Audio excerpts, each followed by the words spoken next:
নমস্কাৰ আজি আপোনালোকলৈ লৈ আহিছো আমাৰ ৰিচা কাৰ প্লেছৰ ফালৰ পৰা অন্য এখন ভেহিকেল প্ৰাইভেট ভেহিকেল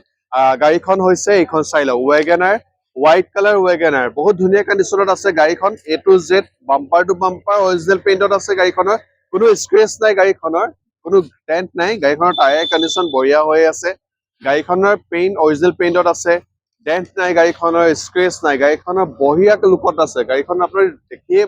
মানে পছন্দ হোৱা এখন গাড়ী হয় ৱেগনাৰ আৰু চাই লওক হোৱাইট কালাৰ ৱেগনাৰ কিমান ধুনীয়া এখন গাড়ী আপোনালোকৰ কাৰণে লৈ আহিছো আজি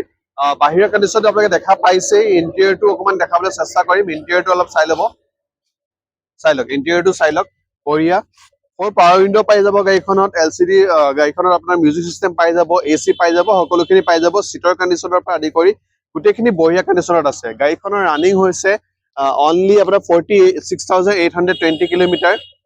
বেক চিটকেইটা অকণমান দেখাবলৈ চেষ্টা কৰিম আপোনালোকক বঢ়িয়া কণ্ডিশ্যনত আছে গাড়ীখন ইমান ধুনীয়া কণ্ডিশ্যনত আছে আপোনালোকৰ পচন্দ হ'বলগীয়া গাড়ী এখন আৰু এইখনৰ মডেলটো হৈছে 23 মাৰ্চ 2023 আৰু এইখনৰ ৰানিংটো মই ক'লোৱে অলৰেডি আৰু এইখনৰ আস্কিং প্ৰাইচ আমি ৰাখিছো 530 আমি আস্কিং প্ৰাইচ ৰাখিছো গাড়ীখনৰ এক্সচেঞ্জ ফেচিলিটি আছে গাড়ীখনৰ আপুনি ৰিফাইনেন্স কৰিব বিচাৰে ৰিফাইনেন্স হৈ যাব লগতে আমি নেগচিয়েবলো অন টেবল আপোনালোকক চাই দিম কিমান নেগচিয়েবল কৰি দিব পৰা যায় আমি অন টেবল ডিছকাশ্যন কৰিম যদি আপোনালোকে এখন গাড়ী পছন্দ কৰিছে ভিডিঅ'টো চাই তেতিয়াহ'লে আপোনালোকে ফিজিকেলি চাবৰ কাৰণে আমাৰ ৰিচা কাৰ প্লেচ যোৰহাট মাললী ঢেকাৰগড় আহক আৰু স্ক্ৰীনত আপোনালোক কণ্টেক্ট নাম্বাৰ দিয়া থাকিব লোকেশ্যন দিয়া থাকিব আপোনালোকে আমাক কণ্টেক্ট নাম্বাৰ কণ্টেক্ট কৰিব পাৰে যোগাযোগ কৰিব পাৰে থেংক ইউ